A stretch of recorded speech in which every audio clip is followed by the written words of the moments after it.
अपना पैसा इन्वेस्ट करते वक्त मोस्टली लोग सिर्फ एक चीज पे ध्यान देते हैं और वो है रिटर्न्स। अगर मैं आपसे एक बात कहूं कि अगर आप इन्वेस्ट करते वक्त सिर्फ रिटर्न्स पे ध्यान देंगे तो ये फ्यूचर में और लॉन्ग टर्म में आपको काफी ही ज्यादा नुकसान पहुंचा सकते हैं। Hi everybody, welcome back to our channel. तो आज हम डिस्कस करेंगे कि अगर आपकी लाइफ में एक एडवाइजर है वो कैसे आपके लिए एक बहुत अच्छा एसेट क्लास बन सकता है और आपको कैसे आपकी लाइफ में कैसे एक वैल्यू ऐड कर सकता है। तो आइए डिस्कस करते हैं कि एक एडवाइजर का रोल आपकी लाइफ में कितना ज्यादा इंपॉर्टेंट है। ये टॉपिक स्टार्ट करने से पहले मैं आपको एक पिक्चर रेफर करना चाहता हूँ। इस पिक्चर में एक साइड में दिखा रहा है कि एक इन्वेस्टर हम इन्वेस्ट करने से पहले हमेशा कैसे सोचता है। ऑन दी अदर हैंड ये पिक्चर कन्वे कर रही है कि एक जो एडवाइजर है वो किसी भी इन्वेस्टर का पैसा इन्वेस्ट करने से पहले किन किन स्टेप्स के थ्रू सोचता है। और इस पिक्चर से हमें एक और चीज पता चलती है कि जो एक एडवाइजर है उसके लिए लास्ट प्रायोरिटी जो है वो है रिटर्न्स। सबसे पहली प्रायोरिटी है कि किसी भी कस्टमर का या किसी भी इन्वेस्टर का एक रिस्क एपेटाइट क्या है, एंड फिर डिफरेंट लेवल्स के थ्रू जाता है and then he invest his money और लास्ट में आता है जो है वो है रिटर्न्स। रिटर्न्स एक सबसे ज्यादा प्रायोरिटी किसी भी एक अच्छे एडवाइजर की नहीं होती। एंड वन मोर थिंग इससे हमें जो पता चलती है वो ये है कि जो रिटर्न्स है are just the tip of a iceberg. इससे रिटर्न जो है वो इंपॉर्टेंट होते हैं, माना बहुत इंपॉर्टेंट है, बट वो सिर्फ एक रिजल्ट है, एक स्ट्रैटेजी नहीं। जो रिटर्न्स के पीछे भागता है रिटर्न्स उन्हीं को मिलता है जो प्लानिंग और एक स्ट्रैटेजी और एक प्रोसेस के अकॉर्डिंग चलते हैं। और उसी के थ्रू जो रिटर्न्स है उसी के थ्रू एक असली मैजिक आता है जब आप एक स्ट्रैटेजी, एक प्रोसेस और एक होलिस्टिक व्यू से चलते हैं अपने इन्वेस्टमेंट्स को लेके। Let's take an example. जब भी कोई स्पोर्ट्स का इवेंट होता है, जब भी दो टीम्स एक कंपटीशन में होती है, लेट्स टेक क्रिकेट, तो हर एक प्लेयर के एक स्ट्रेंथ और वीकनेसेस को स्टडी किया जाता है और उसी के बेसिस पे एनालिसिस होता है एंड देन उसी के अकॉर्डिंग एक बेस्ट कॉम्बिनेशन बिठाया जाता है एंड दे गो टू उसके बाद ही एक मैच शुरू होता है दो टीम्स के बीच में। एंड जब उनका प्रोसेस और उनका स्ट्रैटेजी और जो उनके एनालिसिस के हिसाब से बेस्ट टीम, बेस्ट 11 खड़ी होती है, वही मैच खेलने जाती है। एंड सिमिलरली ये आपके इन्वेस्टमेंट्स के साथ भी होता है। इन्वेस्टमेंट में हमेशा आप रिटर्न्स पे ध्यान नहीं दे सकते, बट आपको एक डिफरेंट पॉइंट ऑफ व्यू लेके चलना चाहिए कि आपका रिस्क एपेटाइट क्या है, आपकी कंसिस्टेंसी कितनी है अपनी इन्वेस्टमेंट्स को लेके, आपका एसेट एलोकेशन क्या है। काफी वेरियस फैक्टर्स है जो हम आगे वीडियो में डिस्कस करेंगे। अभी तक हमने देखा कि जो रिटर्न्स है कैसे वो एक लास्ट प्रायोरिटी होती है, वो सबसे लीस्ट प्रायोरिटी होती है किसी भी एडवाइजर की, क्योंकि वो एक रिजल्ट है। दैट्स नॉट अ प्रोसेस और a strategy for an investor. Now we will study कि जो एक अच्छा एडवाइजर होता है या डिस्ट्रीब्यूटर होता है वो आपका इन्वेस्टर का पैसा इन्वेस्ट करते वक्त किन किन चीजों पे ज्यादा फोकस करता है। सबसे ज्यादा एक अच्छे एडवाइजर या डिस्ट्रीब्यूटर की जो सबसे ज्यादा प्रायोरिटी होती है वो होता है किसी भी इन्वेस्टर का जो रिस्क एपिटाइट है, उसका रिस्क एपिटाइट कितना है, वो कितना रिस्क ले सकता है अपने पैसे को लेकर।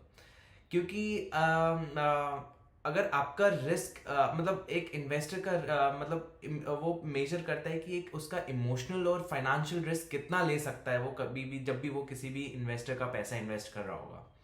एंड सेकेंडली ही मेजर्स कि कौन से एसेट क्लासेस में उसको पैसा डिस्ट्रीब्यूट करना चाहिए, कि उसको इक्विटी में कितना रखना है, डेट में कितना रखना है, गोल्ड में कितना रखना है, सिल्वर में कितना रखना है, या इंटरनेशनल मार्केट्स में कितना एक्सपोजर देना है। उसका फोकस उस पर रहता है as per the risk appetite of the client. Third, वो देखता है कि इन्वेस्टिंग स्टाइल क्या है, कि उसको वैल्यू की तरफ जाना चाहिए, उसको ज्यादा इन्वेस्टर को जो ज्यादा बेनिफिट वैल्यू की तरफ मिलेगा या ग्रोथ की तरफ मिलेगा या पैसिव में मिलेगा। जिसकी तरफ क्लाइंट का रिस्क एपेटाइट जिसकी तरफ ज्यादा इंक्लिनेशन होगा, रिस्क एपेटाइट जो बताएगा उसी के अकॉर्डिंग वो पैसा अपना एलोकेट करते रहेगा किसी भी इन्वेस्टर का। एंड थर्ड है कि वो प्रोसेस, कोई भी फंड हाउस में इन्वेस्ट करने से पहले वो फंड हाउस का प्रोसेस चेक करता है कि जो फंड हाउस है वो प्रोसेस चेक करता है कि वो इन्वेस्ट कैसे कैसे करता है। एंड ये भी चेक करता है कि जो फंड हाउस है वो किसी स्टार फंड मैनेजर पे डिपेंडेंट तो नहीं है।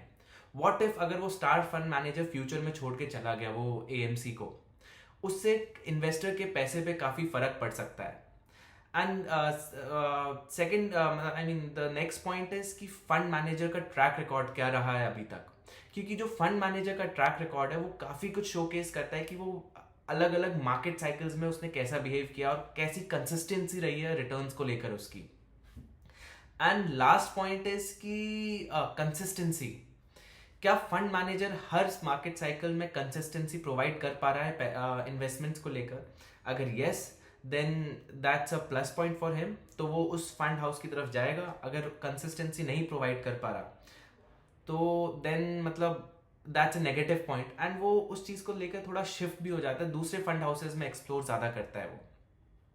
एंड मॉर्निंग स्टार के एक स्टडी के मुताबिक लॉन्ग टर्म रिटर्न्स का 90% से ज्यादा हिस्सा एसेट एलोकेशन से आता है और स्टॉक एंड फंड पिकिंग से सिर्फ 10% कंट्रीब्यूशन है उसमें।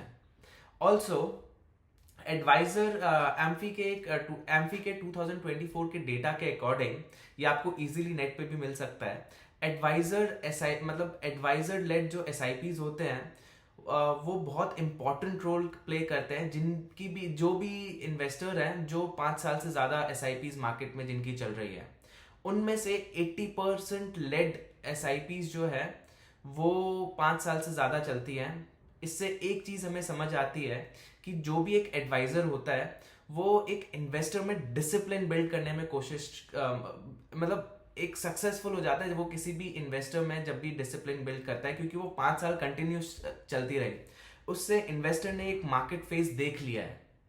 एंड इससे ये भी समझ आता है कि जो भी एडवाइजर लेड इन्वेस्टर्स होते हैं वो मतलब उनके अंदर एक कॉन्फिडेंस आ जाता है कि जो उनका एडवाइजर कर रहा है वो सही कर रहा है। इसके अंदर से उनके अंदर जो मार्केट का डर होता है, पैनिक होता है, तो वो हट जाता है उसके किसी भी इन्वेस्टर के अंदर से। अभी तक कुछ लोग सोच रहे होंगे कि मुझे एडवाइजर की जरूरत नहीं है, मैं खुद भी इन्वेस्ट कर सकता हूं and I can save up the cost. But कभी कभी जो एडवाइजर्स या डिस्ट्रीब्यूटर्स होते हैं वो प्राइसलेस होते हैं। क्यों? क्योंकि जब आपके पास टाइम नहीं होता वो आपकी इन्वेस्टमेंट्स पे ध्यान दे सकते हैं, एंड जब मार्केट में वोलेटिलिटी और काफी ज्यादा पैनिक होता है उस टाइम पे वो आपको एक हौसला या मतलब आपकी इन्वेस्टमेंट्स को जो परफेक्ट मतलब जो आपकी इन्वेस्टमेंट्स के लिए ठीक रहेगा वो रूट फॉलो करेंगे। एंड आपके रिटायरमेंट या आपको आपके कोई गोल्स हो सकते हैं, फाइनेंशियल गोल्स हो सकते हैं, जैसे आपको घर खरीदना है या गाड़ी खरीदनी है या कुछ भी आपको अपना स्टार्टअप के लिए पैसे इन्वेस्ट करने हैं, सेव करने हैं, तो उसमें वो आपके लिए आपको बहुत हेल्प कर सकते हैं। एंड आपको एक टैक्स एफिशिएंट वे बता सकते हैं कि कैसे आप अपना टैक्स बचा सकते हैं, या आपकी एस्टेट प्लानिंग में काफी मदद कर सकते हैं, क्योंकि आजकल के टाइम पे जो एस्टेट प्लानिंग है वो काफी ज्यादा इंपॉर्टेंट बनती जा रही है। एंड अगर आपको अपने इन्वेस्टमेंट्स मतलब आपने पहले से ही कहीं पे कर रखे हो, तो अगर आपको स्ट्रीमलाइन करना है, एक जगह पे लाना है, कुछ भी आपको उनमें हेल्प चाहिए, तो एक एडवाइजर आपके लिए एक बहुत वाइटल रोल प्ले कर सकता है उस टाइम पे। Yes, advisors and distributors do cost मतलब वो एक फीस चार्ज करते हैं, बट वही एडवाइजर या डिस्ट्रीब्यूटर आपको गलतियां करने से बचाता है जो आपको काफी भारी पड़ सकती है फ्यूचर में। एंड आपको मतलब एक लेट्स से कि अगर आप जिम जाना चाहते हैं वो आप बिना फिटनेस ट्रेनर के भी जा सकते हैं, बट जो फिटनेस ट्रेनर है वो आपको कंसिस्टेंट रहने में हेल्प करता है, वो आपको मोटिवेटेड रखने में हेल्प करता है, एंड वो आपको एक शेड्यूल बताता है कि आपको क्या क्या चीजें खानी चाहिए, किस टाइम पे खानी चाहिए और कब खानी चाहिए। ये पूरा आपको एक डायरेक्शन शो करता है। बट अगर आप खुद जिम जाएंगे तो आप यूट्यूब पे वीडियोस देखेंगे या कुछ भी करेंगे तो आप मतलब बहुत वेगली चलेंगे, आप वही फॉलो करेंगे जो सब फॉलो करते जा रहे हैं। बट एक एडवाइजर आपको एक आपका पर्सनलाइज प्लान बना के देगा एंड उसी के अकॉर्डिंग आपको ले जाएगा, and that will be more efficient I think. क्योंकि एक फाइनेंशियल एडवाइजर जो होता है वो आपको आपके गोल पे राइट टाइम पे पहुंचाता है and in a right way. मतलब अगर आपको गोल तक पहुंचना है तो इससे ज्यादा इंपॉर्टेंट कुछ नहीं हो सकता, क्योंकि पैसे की इंपॉर्टेंट मतलब एक सही टाइम पे जब आपको आपका पैसा यूज आएगा तभी होती है। नहीं तो पैसा मतलब गोल अचीव करने में आपको आप लोन ले सकते हैं, कुछ भी कर सकते हैं, बट एक एडवाइजर आपको राइट टाइम पे एक राइट वे से पहुंचाएगा आपके गोल तक। So to conclude our today's video, हमने डिस्कस किया कि एक DIY इन्वेस्टर का जो बिहेवियरल डिसिप्लिन होता है तो वो काफ़ी कम होता है, एंड जो ऑन द अदर हैंड जो फाइनेंशियल एडवाइजर होता है वो काफ़ी हाई होता है। एंड अगर हम इमोशनल इन्वेस्टिंग का भी डिस्कस करें तो सिमिलर पैटर्न है इसमें कि जो एडवाइजर है उसका काफ़ी कंट्रोल्ड होता है and he knows what he is doing. On the other hand जो DIY इन्वेस्टर होता है उसका काफ़ी हाई इमोशनल इन्वेस्टिंग सेंस होता है, वो हमेशा अपने इमोशंस चेक में नहीं रख पाता। जब भी पैनिक होता है ही डज समथिंग रेकलेस और उसको फ्यूचर में काफ़ी नुकसान पहुंच सकता है उससे, उसकी काफ़ी हाई प्रोबेबिलिटी है। एंड थर्ड पॉइंट इज कि हमने डिस्कस किया पोर्टफोलियो रिबैलेंसिंग। जो एडवाइजर या डिस्ट्रीब्यूटर के पास एक इन्वेस्टर रहता है, अगर उसके अंडर उसके साथ काम करता है कोई भी इन्वेस्टर, तो जो पोर्टफोलियो रिबैलेंसिंग होती है वो काफ़ी रेगुलर और स्ट्रैटेजिक होती है। बट अगर कोई DIY इन्वेस्टर है वो काफ़ी इरेगुलर होती है और वो मतलब अपने इमोशंस के हिसाब से अपना रिबैलेंस करता रहता है पोर्टफोलियो। एंड टैक्स ऑप्टिमाइजेशन होता है वो ऑफन मिस हो जाता है किसी भी DIY इन्वेस्टर से। But on the other hand जो टैक्स ऑप्टिमाइजेशन है वो टोटली प्रोफेशनली मैनेज्ड होती है। फिर उसके बाद पॉइंट आता है गोल प्लानिंग का। जो गोल प्लानिंग एक फाइनेंशियल एडवाइजर के साथ या डिस्ट्रीब्यूटर के साथ हो सकती है वो काफ़ी स्ट्रक्चर्ड होती है।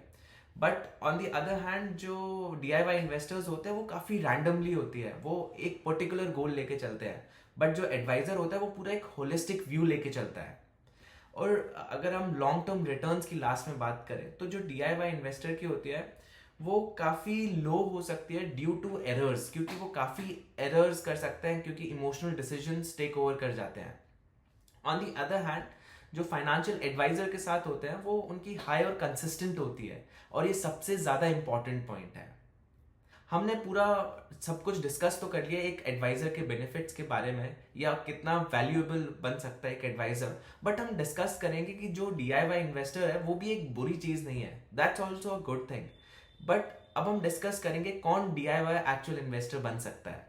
सो बेसिकली जिसके पास नॉलेज और टाइमिंग हो, मतलब अगर उसके पास नॉलेज है हर चीज़ के बारे में तो he can definitely invest his own money, और उसके पास टाइम हो अपने पैसे मैनेज करने का। क्योंकि जब भी आप अपना पैसा मैनेज करते हैं तो आपको एक पूरा टाइम होना चाहिए, आप अपना पैसा सिर्फ इन्वेस्ट करके नहीं छोड़ सकते। तो अगर आपके पास टाइम है और नॉलेज है तो you can definitely invest your own money.